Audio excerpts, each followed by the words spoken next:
Ahora bien, respecto a las contrataciones directas, las precisiones que se ha hecho a las causales, por ejemplo de emergencia, era para la regularización de la garantía del plazo puede ampliarse hasta por 10 días adicionales.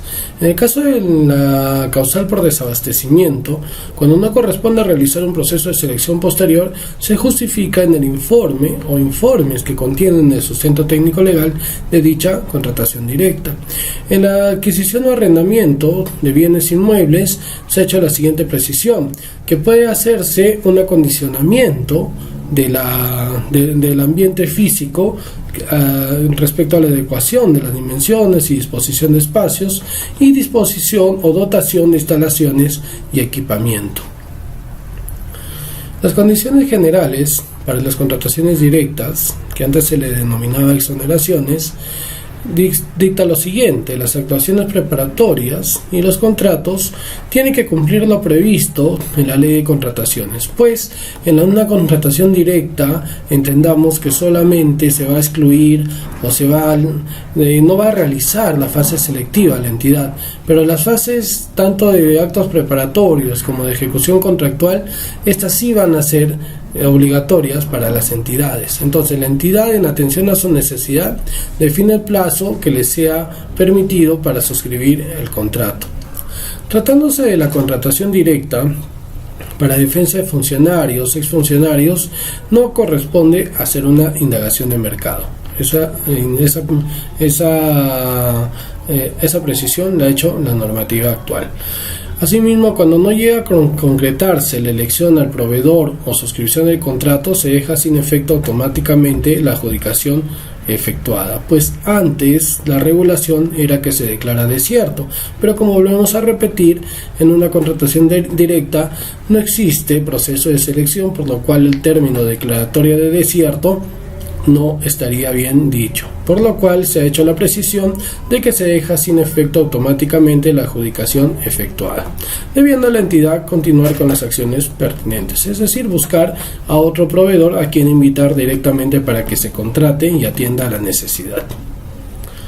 En cuanto a las compras corporativas, se han hecho las siguientes precisiones: no requieren de la modificación del plan anual de las entidades participantes, es decir, no requiere modificar para incluir dichas compras corporativas al plan anual, obligación de contratar directa y exclusivamente con los proveedores seleccionados, y se adjudica parcialmente la buena pro cuando la oferta ganadora supere el valor estimado o alguna de las entidades participantes no haya obtenido la certificación presupuestal.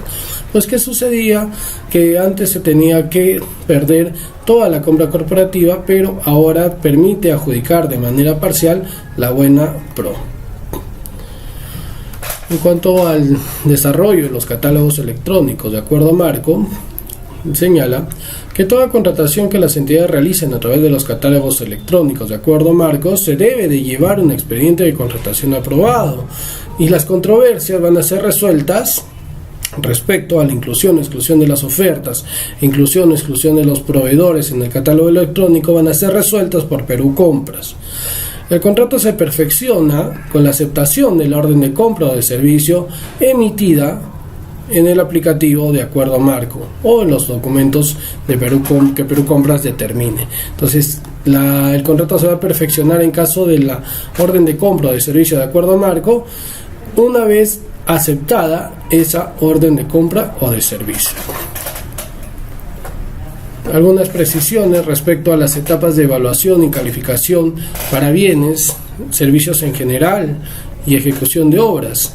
El orden sigue siendo el mismo: la admisión de la oferta, donde la oferta se revisa los documentos para la admisión, los documentos obligatorios que habíamos visto al inicio, y de no cumplir se declara como no admitida, y de cumplir se declara como admitida. Que se revisa en la admisión, se verifica los documentos de admisión, así como que las ofertas responden a las características técnicas, especificaciones técnicas y requisitos funcionales establecidos en las bases. Para obras se declara no admitida las ofertas que no se encuentran dentro del límite que señalábamos del 90 y 110%. Para el caso de la evaluación de las ofertas, los factores de evaluación solo son para los postores admitidos. Esta evaluación se realiza en el margen de los 100 puntos. Se evalúan las ofertas aplicando los factores de evaluación con el objeto de determinar la oferta con el mejor puntaje y el orden de prelación. Seguido a la evaluación, es decir, a la asignación de puntaje, se pasa a la etapa de calificación. Solo al postor que ocupa el primer y segundo lugar de la evaluación ¿es calificado o es descalificado? ¿Qué pasa si se califica a los postores que obtuvieron el primer y segundo lugar y ninguno cumple? Se califica en ese caso a los demás postores según el orden de prelación hasta tener 2 postores que cumplan con los requisitos de calificación, salvo que solo se puede identificar a uno que cumpla. Entonces en ese caso se le otorga la buena pro. Para el caso de obras se debe identificar mínimo 4 postores que cumplan con los requisitos de calificación. Posteriormente al otorgamiento de la buena pro, previamente a ello, se revisa que las ofertas económicas cumplan con los requisitos de calificación de conformidad con lo establecido en el rechazo de ofertas, es decir, para bienes y servicios o para obras dentro de los límites establecidos.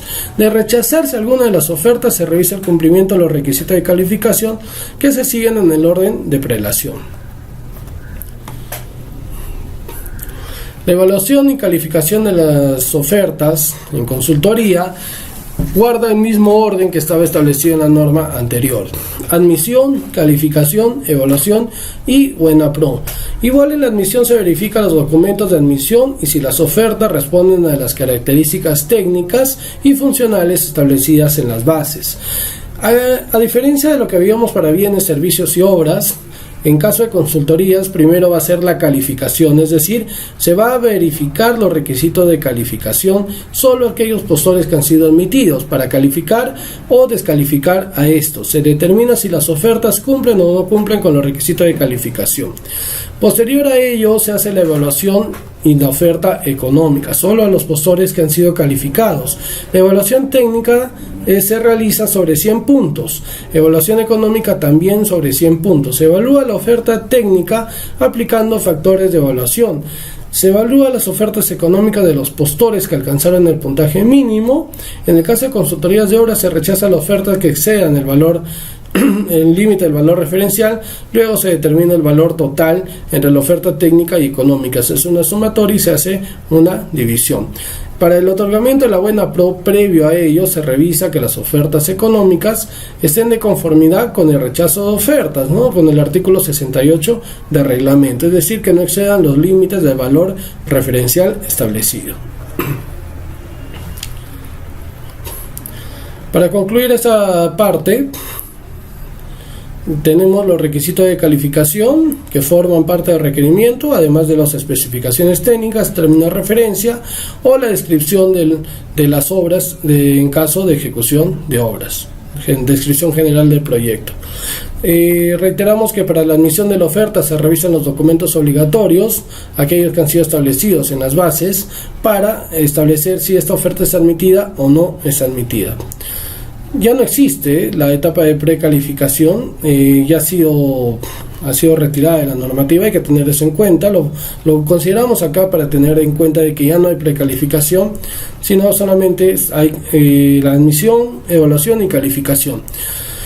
En la etapa de evaluación se debe precisar que se tiene por objeto asignar el puntaje a las ofertas según factores de evaluación enunciados en las bases para determinar cuál tiene el mejor puntaje, y en la calificación se determina si los postores cumplen con los requisitos de calificación y están aptos para ejecutar el contrato. Recordemos que en la calificación ha habido modificaciones como un nuevo requisito de calificación, que es la solvencia económica para el caso de ejecución de obras. Además de ello, aparte de la solvencia económica, hay otros 3 requisitos de calificación, como la capacidad legal, capacidad técnica profesional y la experiencia del postor. Hay algunas lecturas recomendadas para que puedan tener mayor alcance de lo dicho hasta ahora. Continuamos con la siguiente.